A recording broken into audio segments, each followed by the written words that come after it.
Assalamualaikum warahmatullahi wabarakatuh. Sahabat wisata seluruh Indonesia. Jumpa kembali bersama saya Mas Bro Bram dan partner saya Karamatika.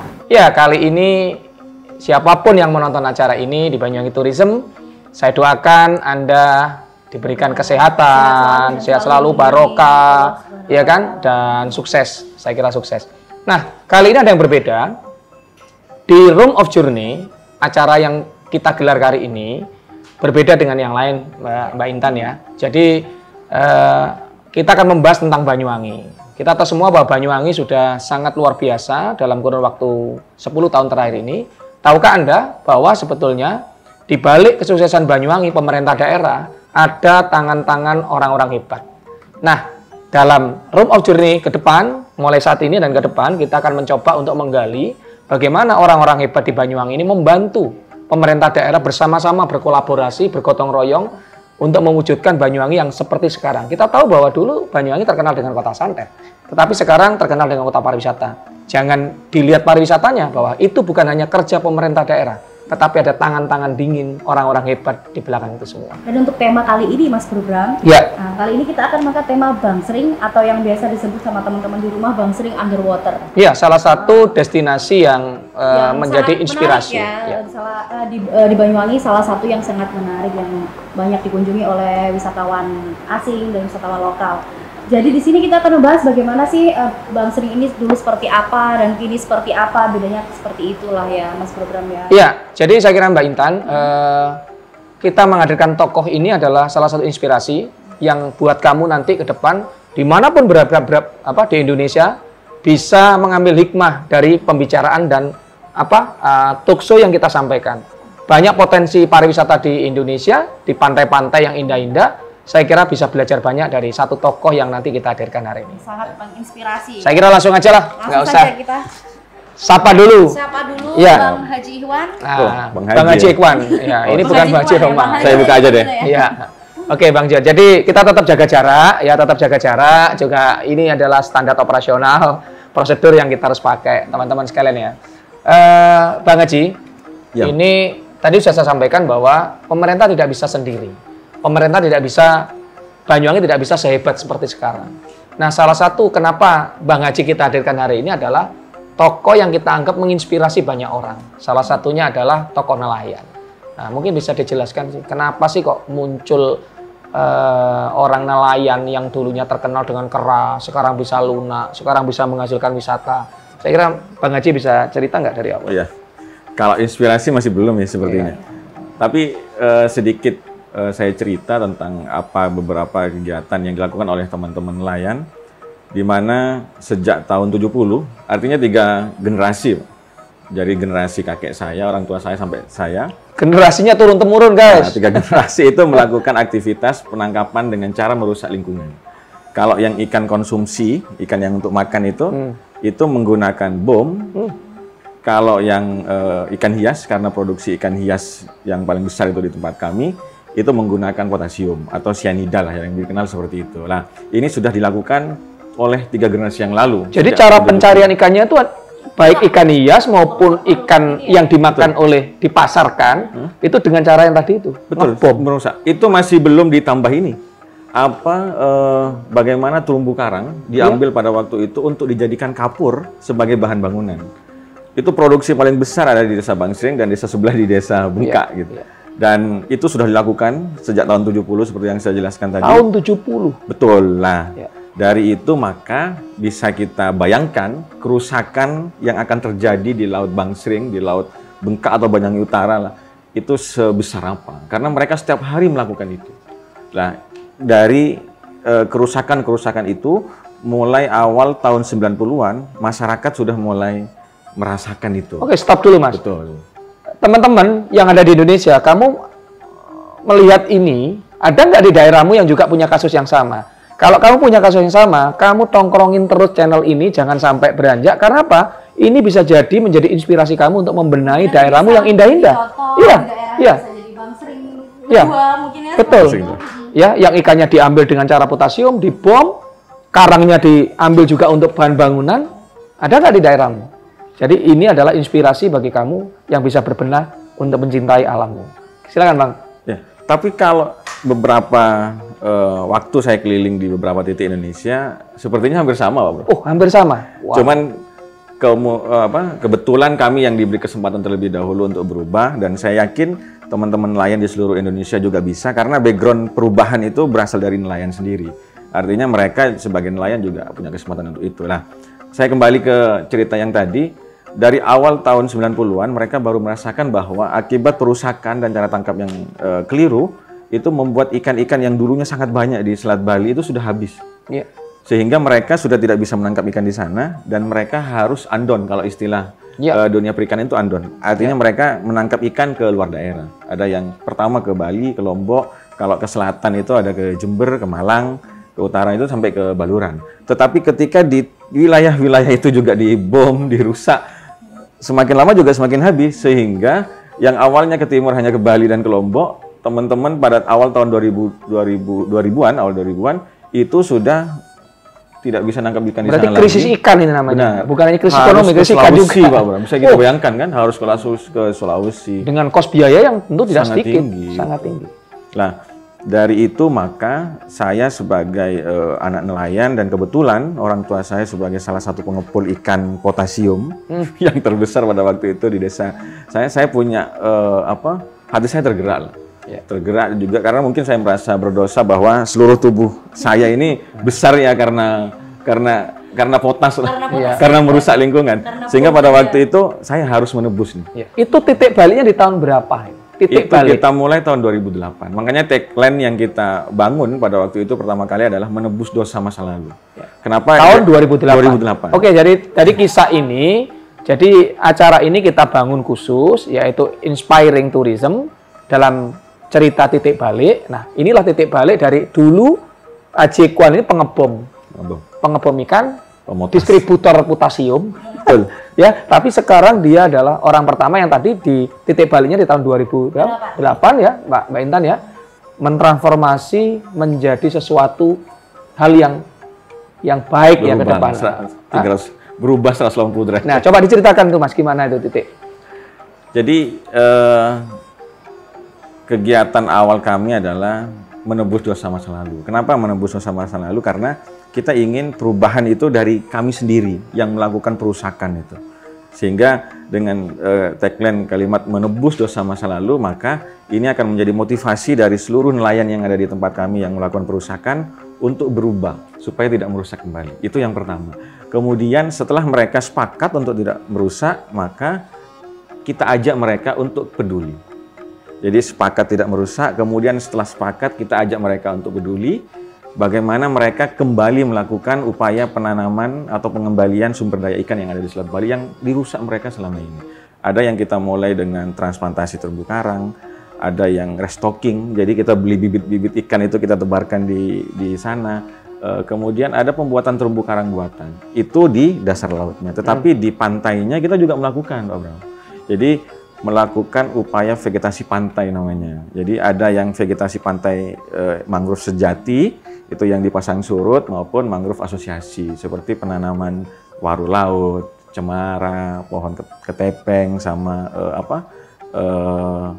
kelapa, itu coba kita tanam di sana. Sehingga laut yang dulu identik dengan gersang, nah, di tempat kami sekarang sudah sejuk. Ya, ntar mungkin bukan itu pertanyaannya. Tapi pertanyaan paling gimana menaklukkan nelayan yang notabene sudah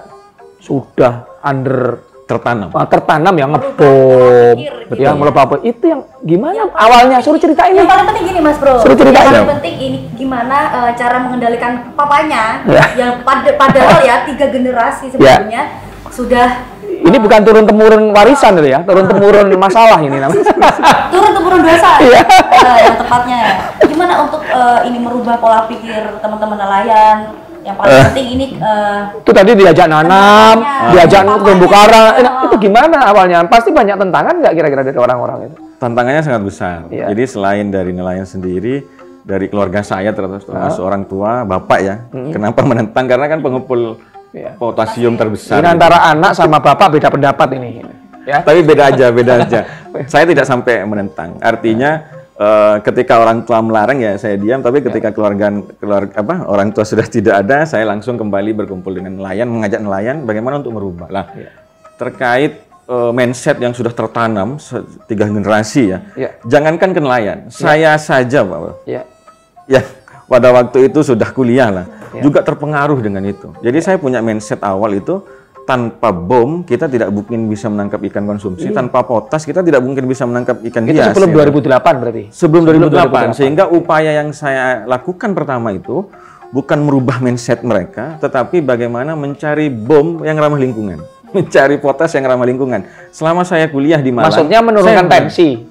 Menurunkan tensi ya dari bom yang tadi gini menurunkan tensi ini dari bom yang itu ledakannya mungkin hebat, mungkin agak turun ya gitu ya, tapi tetap ngebom juga karena gitu. Di saya sendiri juga akan tertanam keyakinan tanpa bom tidak bisa mungkin itu, gitu. Tidak sehingga bisa. Bagaimana nelayan ini tetap bekerja tetapi tidak merusak gitu, sehingga yang saya cari bom yang ramah lingkungan sama potas yang ramah lingkungan. Nah ini tidak kita dapat selama itu, sehingga satu-satunya adalah setelah saya ketemu dengan teman-teman peduli lingkungan baik dari Pilang maupun Pelangi, akhirnya disepakati satu-satunya cara adalah merubah pola pikir dan pola tangkap mereka.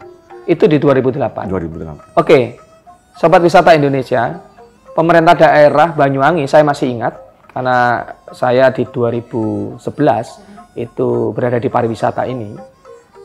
Itu baru menetapkan 2010 baru menetapkan pariwisata sebagai unggulan. Berarti di tahun 2010, 2008 ada perubahan mindset.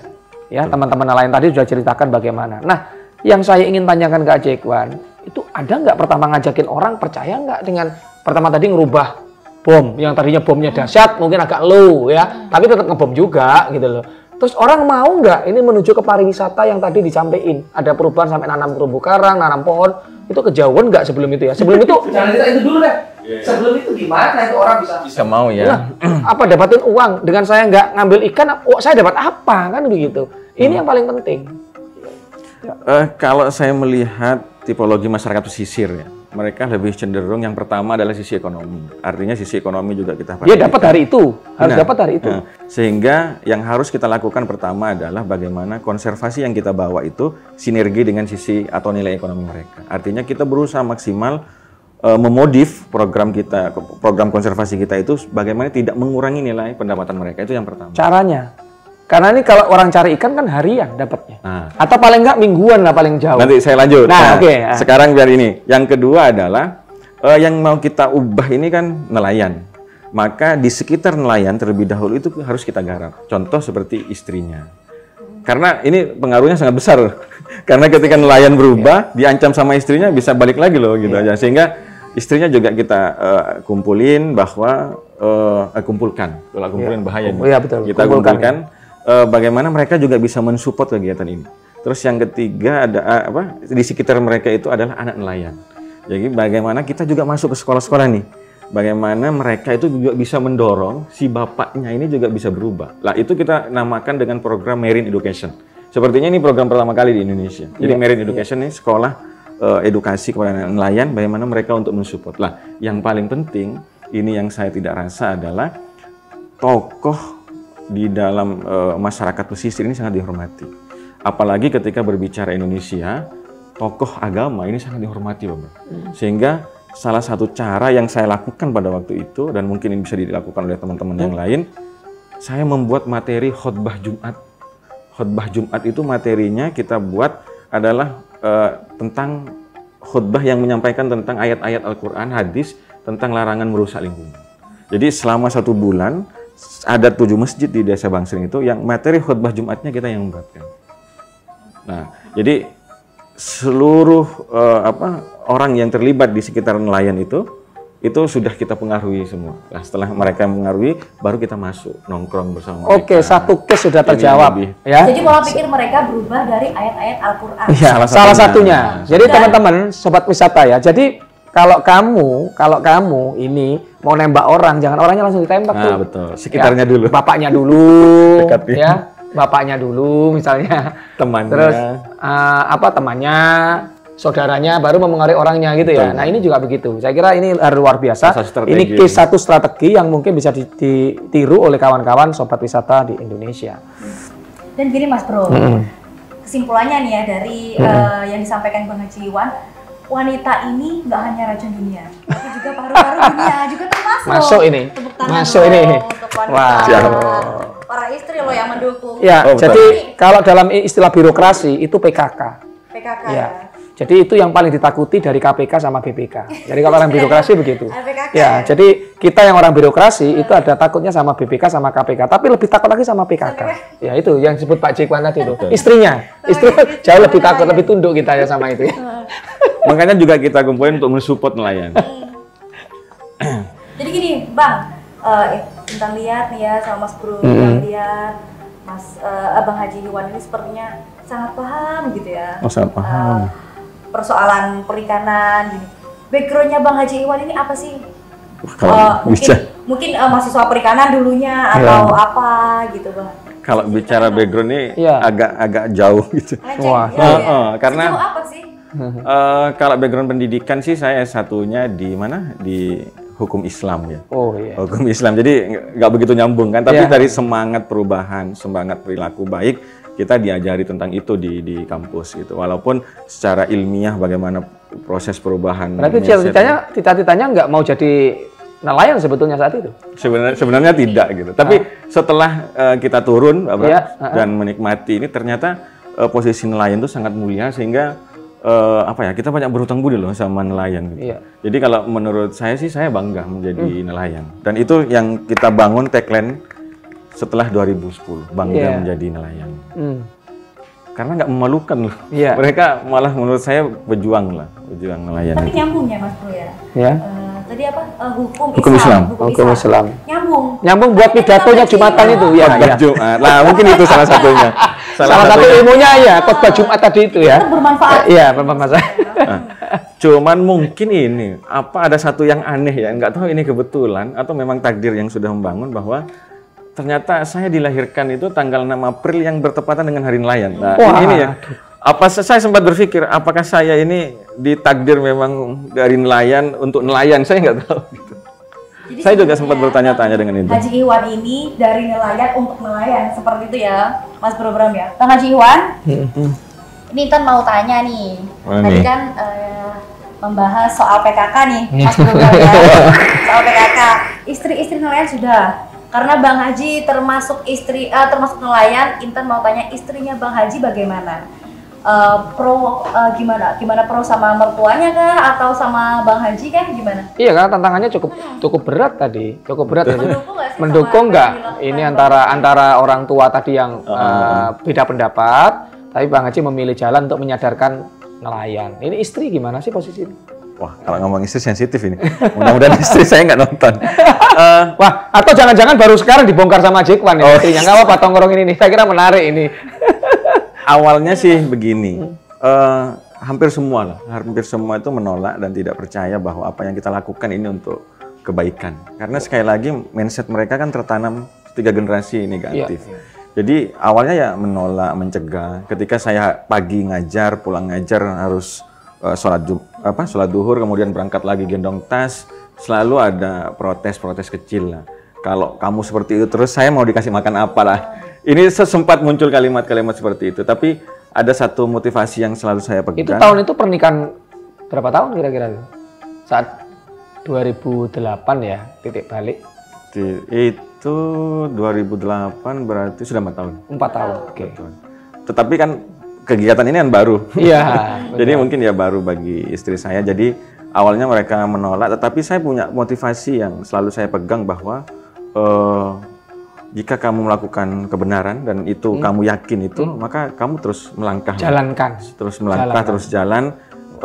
Orang tua kamu, istri kamu yang awalnya tidak setuju, maka suatu saat akan dibalik, diberi hidayah. Lah itu saya rasakan setelah 2 tahun setelah berjalan, artinya tahun 2010. Ya, oke. Setelah saya ditetapkan menjadi nelayan teladan tingkat nasional. Oke. Jadi tahun 2010 ditetapkan jadi nelayan teladan tingkat nasional oleh KKP. Waktu itu menterinya masih Pak Fadil Muhammad. Pada waktu itu saya mau menerima, ada telepon dari keluarga. Sepertinya agak sedikit terharu, menangis gitu saya. Karena mungkin itu pertama kali saya diundang ke Jakarta langsung menerima penghargaan untuk kategori tingkat nasional.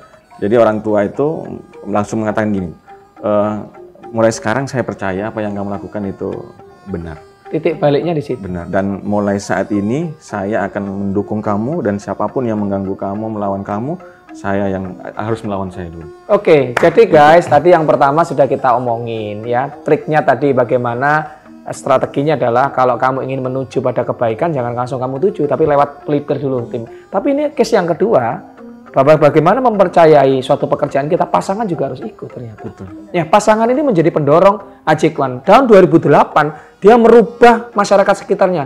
Tetapi istrinya baru percaya 2 tahun kemudian. Betul. Setelah beliau mendapatkan Penghargaan. Dan itulah salah satu kenapa kami, tim Banyuwangi Tourism, ya, Banyuwangi Tourism, dan di Rope of Journey, kami hadirkan Ajikwan. Karena dia memang menginspirasi banyak nelayan, utamanya masyarakat Banyuwangi, yang tadinya di Bangsring itu adalah pengobom ikan, terumbu karang, merusak lingkungan. Tetapi di 2008 dan perjuangan 2 tahun, itu bisa dirubah masyarakatnya. Dan nanti kita akan lanjut lagi cerita itu. Nah, saya masih ingat di 2011 Pemda Banyuwangi mulai gencar-gencarnya ngomongin pariwisata. Sehingga 2010 tadi Pak Ajikwan dengan istrinya mendorong, begitu masyarakat ikut, 2011 Pemda masuk dengan programnya. Jadi match lah. Match gitu ya. Jadi gimana, bisa cerita nggak tentang tadi itu? Setelah itu Pemda langsung masuk dengan strategi pariwisata yang diterapkan oleh Pak Abdullah Swalanas. Ya, jadi proses perubahan atau meningkat status kami dari konservasi menjadi konservasi yang berbasis pariwisata ini dimulai dari penghargaan yang tahun 2010 itu Pak, sehingga nasional banyak mengetahui, banyak media datang ke tempat kami untuk meliput kegiatan kami, banyak pemerintah juga datang, baik kabupaten, provinsi maupun pusat, dan banyak beberapa kampus-kampus negeri itu datang melakukan penelitian di tempat kami. Lah, dari itu mereka melihat bahwa kamu tidak hanya cukup jadi kawasan konservasi ini. Loh, kenapa? Loh, ini sudah bagus, sudah layak untuk dikembangkan menjadi pariwisata. Awalnya kita menolak ya, karena yang pertama mungkin kita belum pede nih, belum pede.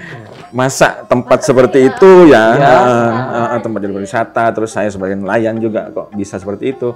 Terus saya sampaikan juga kepada anggota ketika rapat. Nah, itu anggota jumlahnya berapa saat itu masih? Saat itu masih kurang lebih 80-an lah. Banyak ya? Setelah ada nasional. Itu alumni semua ya itu ya? Bu, iya. Iya, alumni pengebom maksudnya itu. Jadi hampir 80 orang itu alumni semua, alumni pengebom. Oh, luar biasa ya. Luar Sekarang biasa sudah kira-kira. 200-an. Sekarang sudah? Sudah 200 lebih. Sudah 200? Lebih. Padahal masuk ke kelompok kita itu nggak mudah loh. Harus kita uji selama 1 bulan. Harus kita sumpah juga. Ini keren. Ini keren. Jadi orang yang tadinya nelayan, yang ngebom ikan, Jadi profesional bom. profesional bom, sekarang berubah mindsetnya. Mulai di tahun 2010 ada anggota sekitar 80 yang disadarkan dan bergerak bersama ke konservasi. 2011 connecting dengan pariwisata dirubah dari konservasi ke pariwisata. Naik, dan sekarang di 2000 Jadi 200 lebih.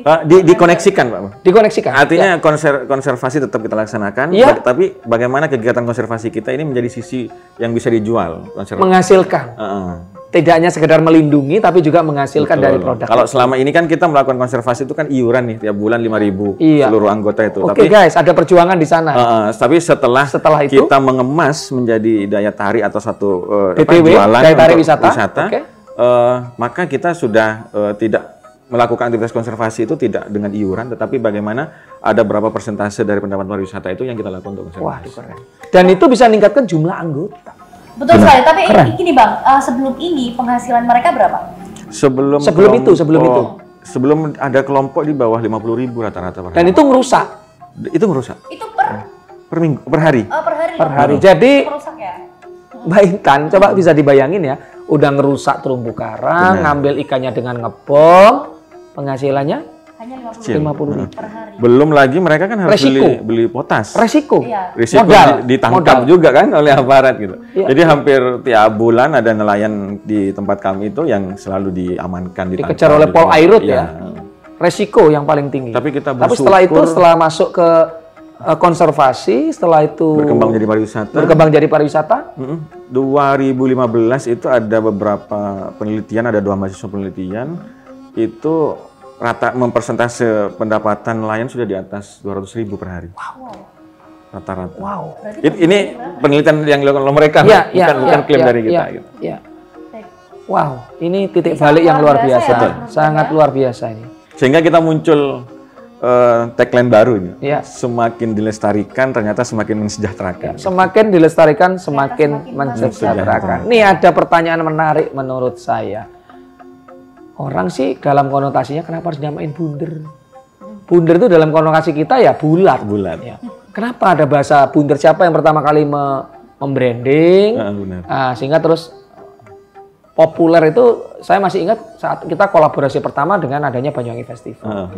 Barulah bagaimana bunder menjadi satu destinasi pariwisata yang justru menurut saya the best, tiga besar terbaik jumlah wisatawan untuk mendukung pariwisata Banyuwangi.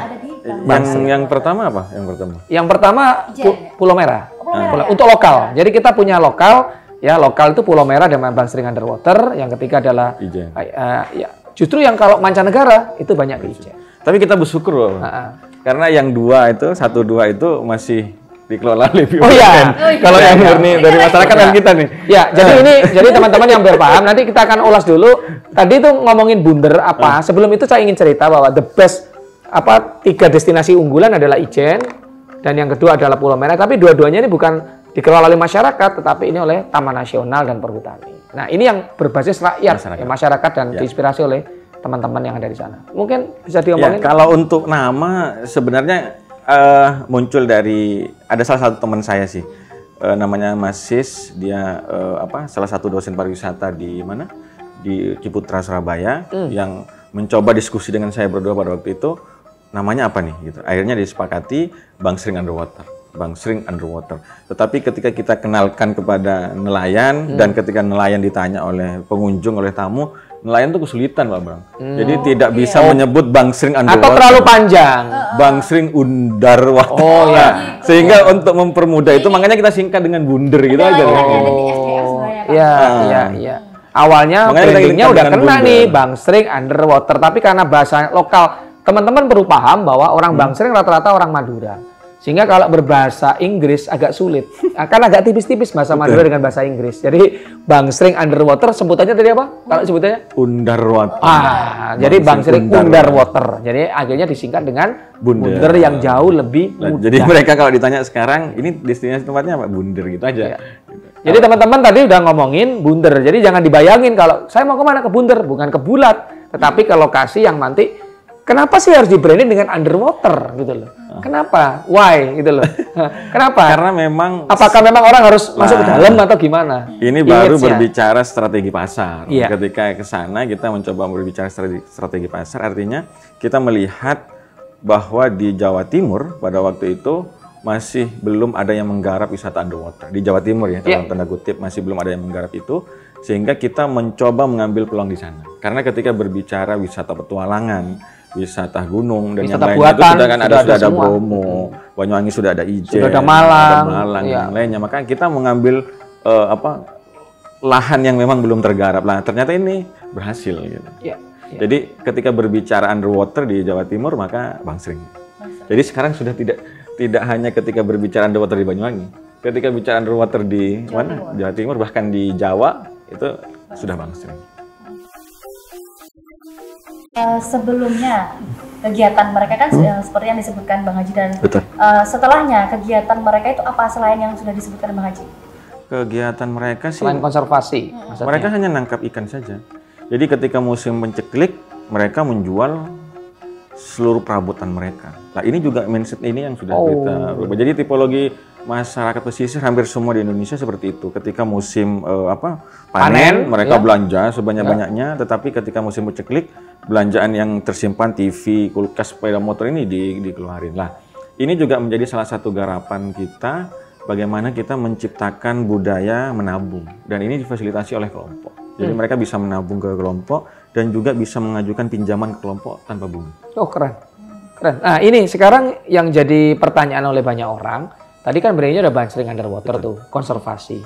Apa sih yang bisa dinikmati orang-orang setelah jadi destinasi pariwisata? Setelah DTW, destinasi pariwisata dihidupkan, orang ke sana ngapain gitu loh? Harus apa? Apakah nanam terumbu karang atau ada nggak paket ngebom ikan? Nggak ada ya? Nggak ada guys, nggak ada. Yang nggak ada lagi, udah di sana. Jangan lagi tanya lagi nanti gimana Pak saya kangen sama cara ngebom ikan, nggak ada, paket itu nggak ada. Jadi sekarang adalah paket yang apa coba yang bisa didapat orang saya mau ke sana apa?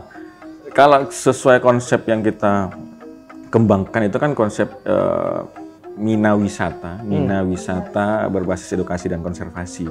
Jadi bagaimana aktivitas pariwisata yang ada di tempat kami itu tidak hanya murni ansi untuk berwisata, tetapi bagaimana ada sisi konservasi yang bisa kita sampaikan ke mereka. Apa wujudnya? Kalau di underwaternya itu bisa dengan cara mereka bisa snorkeling, bisa diving dengan melihat kegiatan-kegiatan konservasi kita yang sudah berhasil. Seperti transplantasi terumbu karang yang sudah tumbuh berapa senti, terus siapa yang donasi, terus terumbu karang buatan yang semen-semen beton itu sekarang juga jadi goa ikan dan yang lainnya. Terus goa ikan juga fish apartemen, apartemen ikan. Terus bagaimana mereka melihat bahwa di atas sudah kita jelasin bahwa sekarang banyak ikan ya karena memang ada upaya konservasi. Itu yang di underwater ya. Tapi di atas itu bisa mereka melihat setelah masuk mereka sudah mulai terbangun image positif bahwa ini kok sejuk, ini kok seperti bukan pantai. Biasanya yang muncul pertama kali ini kok seperti bukan pantai, ini kok sejuk gitu. Kalau pantai yang sepertinya kan gersang. Nah, terus ketika mereka naik ke rumah apung, mereka juga semakin bingung. Ada rumah apung. Kaget, betul. Ada rumah apung. Sebentar, sebelum menuju ke rumah apung, nanti kita bahas lagi rumah apungnya. Itu orang biasanya snorkeling. Ini saya ya. Saya ini pernah ke Bali gitu ya. Saya snorkeling harus naik kapal, Pak Haji.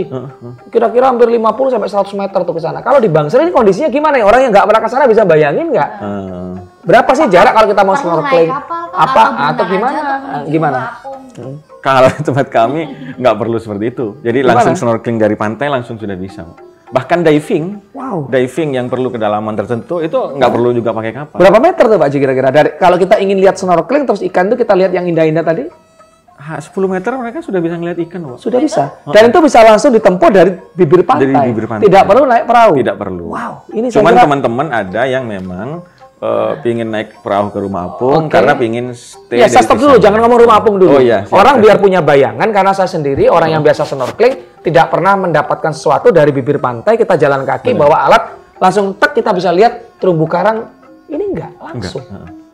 Kalau nggak percaya bisa datang deh. Teman-teman, saya kira ini menjadi inspirasi baru. Snorkeling nggak perlu naik perahu, langsung dari bibir pantai, langsung berenang, dan kamu bisa lihat ikan-ikan yang luar biasa. Snorkeling dan diving. Tambah lagi kamu bisa tanamin terumbu karang, dan itu hanya ada di Bunda, Bangsering Underwater. Ngomong jaraknya dari bibir pantai itu ke rumah apung berapa meter? Nah, kita ngomongin rumah apung nih sekarang. Kan gitu. Kalau ke rumah apung kurang lebih 100 meter. 100 meter. Kalau berenang 100 meter ya Mas Bro ya? Kalau mau berenang. Kalau mau ke rumah apung. Tetapi spot untuk snorkeling, diving itu kan ada di banyak spot lah. Banyak spot di rumah apung. Mulai dari bibir pantai sampai ke itu ya, sampai ke rumah apung ya. Nah, biasanya kalau yang berenang itu mereka berenang, lihat dulu, setelah itu capek, mereka mendarat di rumah apung. Kemudian di rumah apung dia bisa menikmati ini nih, ngasih makan ikan langsung di laut, Pak. Jadi ada ribuan ikan yang banyak di sana. Ribuan? Seperti di kolam. Itu 2008 nggak ada ikan. Nggak ada ikan. Dan sekarang selama hampir 10-12 tahun mereka rawat. Dan seperti ada kolam ikan. Seperti kolam ikan di laut. Di laut. Wow. Jadi kalau kita snorkeling atau diving nih, mereka datang sendiri mendekati kita. Wow. Jadi kalau dulu ikan itu dikejar-kejar, sekarang ikan ngejar-ngejar kita, guys. Bersahabat dengan kita. Itu gimana cara narik ikannya, gimana caranya ini kira-kira? Kita alami saja, karena kita tidak punya ilmu fakultatif tentang itu ya. Alami mungkin kalau di Papua kan bisa dipanggil ikannya itu. Apa di sini Ajikman bisa panggil ikan ya? Kalau di tempat kita coba berperilaku positif kepada mereka. Dan sehingga 1 hari 2 hari mungkin tertanam pada jiwa mereka bahwa orang-orang yang ada di sini ini aman, nggak mau nangkap kita. Lah, itu bisa pernah saya buktikan, tetapi beberapa tahun kemudian ketika saya membuka paket night dive, menyelam malam. Menyelam malam itu kan memberi makan hiu langsung di laut. Nah, malam pertama saya menyelam, memberi makan ikan hiu itu mereka datang cepat makan langsung kabur. Tetapi malam kedua sudah mulai pelan-pelan. Mulai Cina. Ketiga juga mulai pelan lagi lah. Saya berpikir, mereka sudah terbangun image ini bahwa kita datang pada tidak nangkap dia, malah memberikan makan dia. Nah, itu juga bisa dibuktikan. Terus akhirnya dia siaran keliling ya, ngomong ya. Ikan-ikan itu teman-temannya gitu ya. Ikan-ikan, kalau ini kesini nggak perlu takut gitu ya. Terus ada tes case lain. Jadi pernah ada yang mencuri-curi untuk nangkep ikan di sana, mancing. Iya. Itu ternyata membuat ikan trauma. Bisa sampai 3 hari, 4 hari mereka takut ke kita. Ke tamu itu takut. Jadi saya pagi itu tinggal ngecek aja. Tinggal ngecek kalau ikan dalam keadaan takut, tinggal saya tegur yang jaga malam. Stres gitu ya? Yang jaga malam saya tegur, kenapa dia jebol, ada orang mancing. Nah, ini yang biasa dijaga kan rumah nih. Ini yang dijaga laut. Laut. Jadi di sana ada kawasan konservasi. Gimana, yang Bang? kita buat berbasis Itu soda ya. laut dijaga hanya untuk jagain ikan-ikan tadi. Betul. Dan ikan-ikan tuh nggak boleh stres, karena kalau stres wisatawan ke sana justru akan menurunkan penghasilan mereka. Sebenarnya ini hanya persoalan cinta dan kasih ya, Mas Burhan. Iya. Cinta dan kasih mereka bisa merasakan cinta dan kasih yang kita beri. Benar. Dan mereka akan datang. Nah, saya melihat ya ada banyak contoh. Ada kemarin saya lihat di Bunder, mereka bawa roti ngasih itu, mereka betul-betul datang dengan makanannya itu. Betul. Bahkan kalaupun kita tidak membawa makanan, mereka sudah datang sekarang.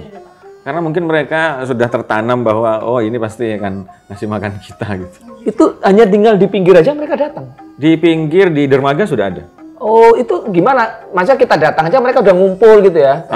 Mulai ada 1, 2 mulai datang. Ini di laut, guys, bukan di kolam. Ini di laut. Ini luar biasa.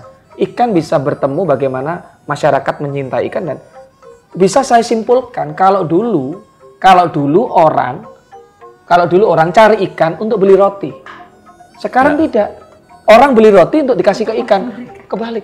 Ini luar biasa ini. Saya kira ini inspirasi yang luar biasa yang kita harus dapat, bahwa sebetulnya alam itu mencintai kita kalau kita mencintai alam. Ini case-nya. Saya kira menarik, Pak Jekwan. Nah, selain tadi Mbak Intan ya di Rumah Apung yang kita bahas tadi, itu ada apa lagi di Rumah Apung? Kita ada kegiatan konservasi klinik hiu juga di sana. Klinik hiu, apa itu? Hiu-hiu yang ini lulusannya sakit, sarjana Islam tapi jadi dokter hewan, kan repot juga ini. Selain ini di perikanan jadi dokter hewan. Dokter juga. Bagaimana itu, Bang? Yang paling konsisten sih klinik hiu, karena hiu sering kita dapatkan hampir setiap musim gitu. Jadi itu siapa yang dapat, siapa? Teman-teman nelayan juga. Oh, gitu. Teman-teman nelayan ketika nangkap ikan menggunakan jaring pasang gitu ya. surut itu.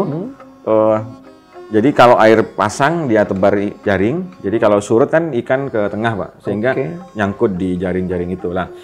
Ada beberapa hiu juga yang tersangkut di sana. Lah bedanya dengan ikan yang lain, kalau ikan ketika tersangkut dengan jaring, mereka sudah diam saja. Tapi kalau hiu dia terus berontak. Sehingga ada 2 kemungkinan berhentinya, itu kalau tidak hiunya mati atau hiunya lepas dengan jaringnya sobek. Nah, ini coba kita fasilitasi, artinya bagaimana hiu yang bergerak terus itu kan mengakibatkan luka, sobek, bahkan buta loh, sampai buta. Gitu ya? Karena mereka terus bergerak bergesek dengan jaring kan. Akhirnya ini kita sembuhkan, karena itu kalau dilepas dan itu disembuhkan di Rumah Apung di itu? Rumah Apung. Jadi orang-orang tadi kalau ke Rumah Apung bukannya sekedar melihat ikan di laut lepas, memberi makan, tapi juga melihat cara mengobati hiu gitu ya? Cara mengobati hiu, tetapi juga ada beberapa spot atau kotak keramba yang hiunya sudah sangat sehat, itu untuk bisa snorkeling bareng hiu. Bareng hiu? Itu masih ya yang kotak yang bareng hiu yang masih betul. Itu? Sebentar, Mbak. Ini Mbak Intan harus ke sana lihat, karena itu ada giginya nggak kira-kira hiunya itu? Kalau hiunya mereka normal. Oh gitu, tetapi, normal ya? Setiap pagi sudah kita kasih makan dan dijamin aman.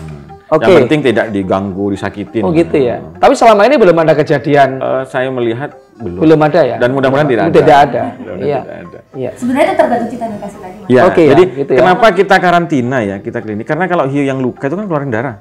Dia kalau tetap berenang dia akan dimangsa oleh hiu yang lebih besar. Karena ada keluar darah tadi. Sehingga kita sembuhin. Setelah sembuh kurang lebih 1 bulan 2 bulan baru kita lepas. Kadang kita lepas pada saat itu setelah sembuh, kadang kita menunggu hari-hari besar, misal hari pahlawan, hari nelayan misalnya. Itu juga kita lepas pada momen-momen seperti itu. Tapi kadang juga ada permintaan khusus dari beberapa tamu atau instansi ingin melepas hiu. Makanya ketika ada hiu yang sembuh, kita tunggu sampai nunggu momen itu. Tetapi mereka terus kita rawat kok. Itu kalau musim biasa lah ya. Tapi kalau musim hujan, banjir sangat banyak, sangat besar banjirnya, itu tidak hanya hiu. Tetapi ada beberapa penyu yang tersangkut oleh sampah, terikat dengan jaring dan yang lainnya, itu juga kita selamatkan dan kita sembuhkan di tempat kita. Oke. Kalau hiunya udah dilepas, ada kemungkinan balik lagi nggak sih, Bang? Kita belum sampai ke sana. Biasanya kayak penyu ya, Mbak Intan ya. Kayak penyu itu kan punya indera indra insting. indra insting ya. Begitu kita lepas, maka berapa tahun lagi mereka balik. Enggak, maksudnya karena hiu ini kan tadi sebelumnya diperlakukan dengan baik. Betul. Saya biasanya sifat binatang begitu sih. Anjing juga demikian, setelah luka dirawat, dilepasin, mereka balik lagi. Kucing juga begitu. Gimana dengan ikan gitu loh? Ada nggak penelitian? Belum sampai ke sana ya. Belum ya. Belum. Jadi jangan baliklah, kalau nanti balik-balik dia besar kan bahaya juga hiunya itu. Tapi ini menarik, artinya begini Pak. Karena mungkin cost sangat tinggi ya, karena kita harus membuat ada semacam spot pelacak di tubuh hiu yang harus kita pasang untuk membuktikan mereka kembali atau tidak. Oke. Ini merupakan tantangan nih, mumpung sekarang lagi online. Tantangan bagi perguruan-perguruan tinggi negeri yang punya cost besar untuk meneliti itu, silahkan untuk meneliti di tempat kami. Jadi bisa langsung datang aja ya? Langsung aja. Dan kita sudah komitmen sejak awal kalau penelitian dari kampus negeri itu kita fasilitasi gratis. Seluruh fasilitas yang kita miliki barangkali dibutuhkan itu juga kita fasilitasi. Dan makannya juga kita gratiskan. Luar biasa. Ini saya kira kalau nanti kita bisa memecahkan masalah tentang hiu, bagaimana kita sayang, kita rawat, terus kita kasih tanda. Kalau dia balik lagi berarti memang ada keterkaitan yang erat antara konservasi tadi dengan apa? Wisata. Dengan nelayan dengan si ikan ini gitu loh. Saya tadi nggak menyangka bahwa di laut, saya belum pernah sih mulai kecil saya sampai sekarang di sepanjang pantai itu kita jalan di tepi pantainya ikannya ada. Sulit kan, luar biasa. Tapi di Bunder, teman-teman tahu tadi dengan perlakuan yang kasih sayang tadi, dengan komitmen yang sampai mencapai nelayan 200 tadi, itu di tepi pantainya ikannya sudah banyak dan itu bisa kita lihat di situ. Dan hanya ada di Bangsering Underwater, Jawa Timur, Banyuwangi. Baik Mas Bram, karena ini sedang ada perbincangan dunia yang ini, yaitu COVID-19. Oh iya. Ya. Kita mau tanya nih Bang, persoalan ini ya, virus corona ini ya, di Bangsering Underwater ini bagaimana dampaknya? Mungkin kegiatan para nelayan yang semula seperti ini jadi seperti itukah gitu, bagaimana Bang, bisa disampaikan? Kalau dampaknya tentu hampir sama lah seluruh dunia ya, hampir semua mendapatkan dampak yang negatif, tetapi sekali lagi ketika berbicara Bangsering Underwater ini dari sisi bisnis mungkin, dari sisi pendapatan atau omset, ada beberapa hal yang mungkin saya bagi itu menjadi 3P lah. Ada kadang kan kita berbisnis itu memikirkan profit, yang kedua memikirkan passion karena kesenangan kita membuat bisnis itu.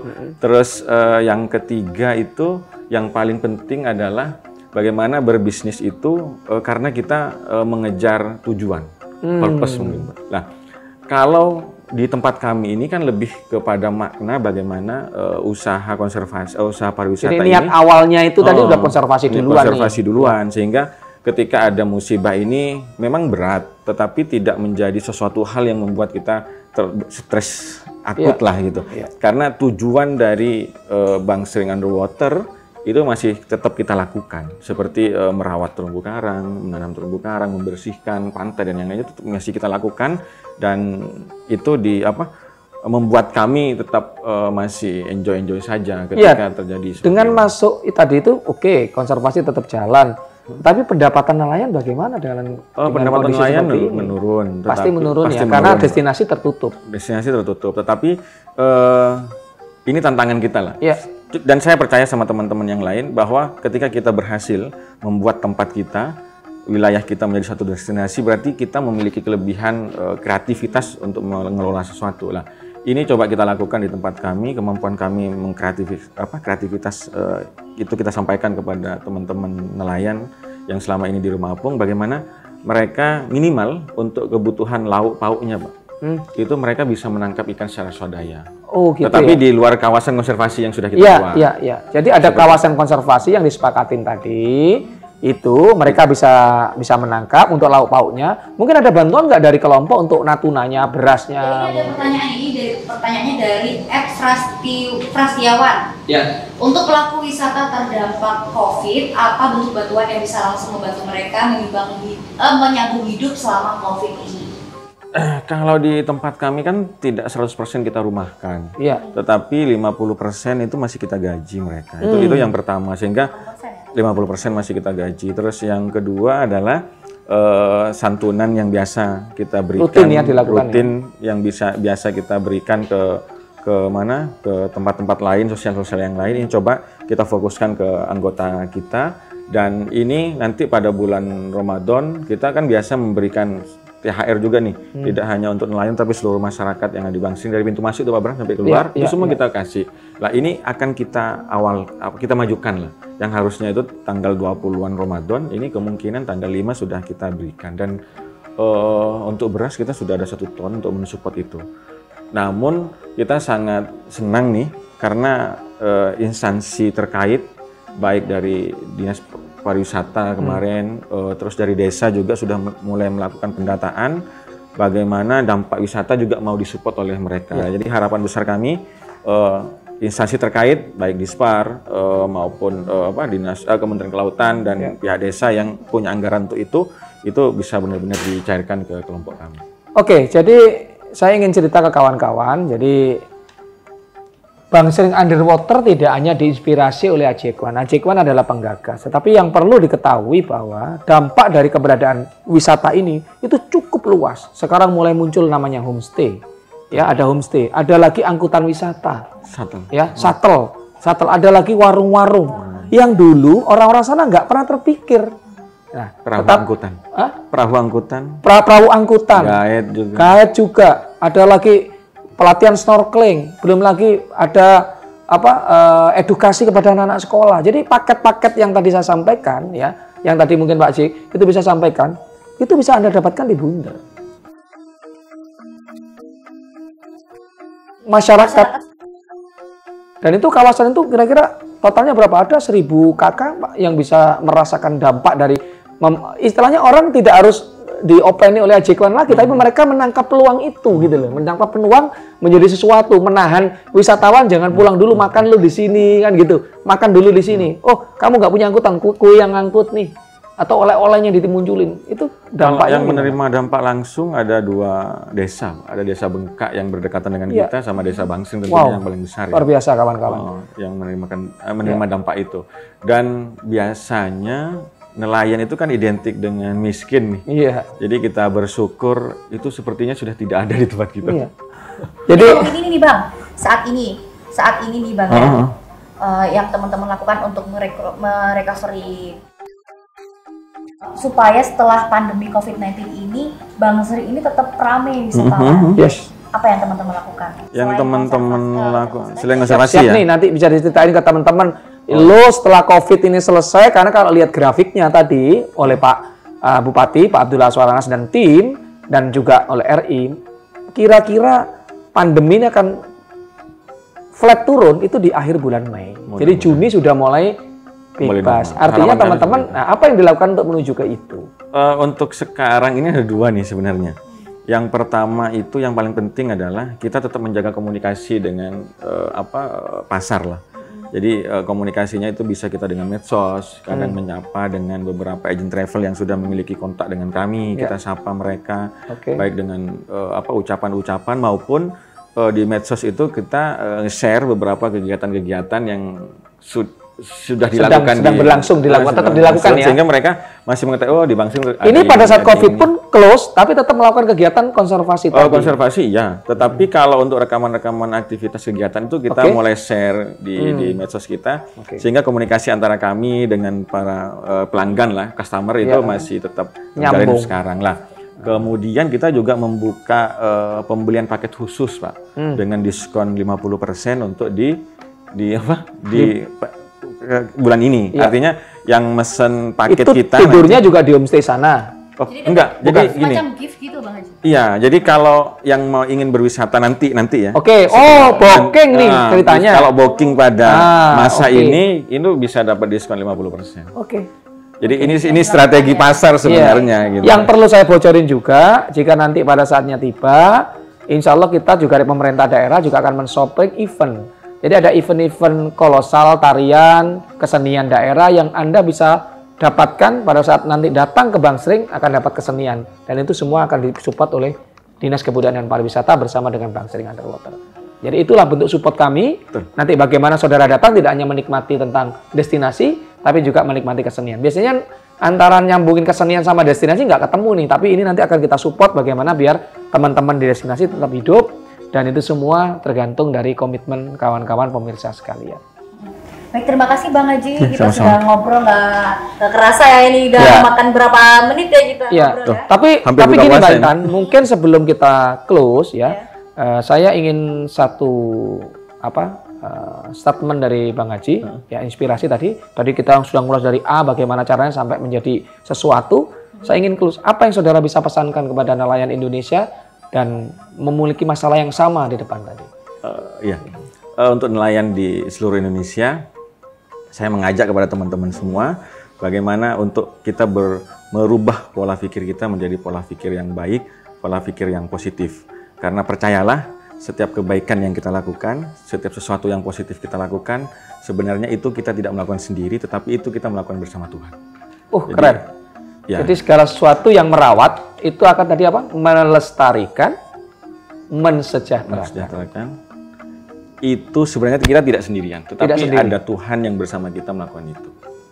Jadi nggak usah gentar, nggak usah khawatir, tetap konsisten, karena kebaikan itu pasti akan menang.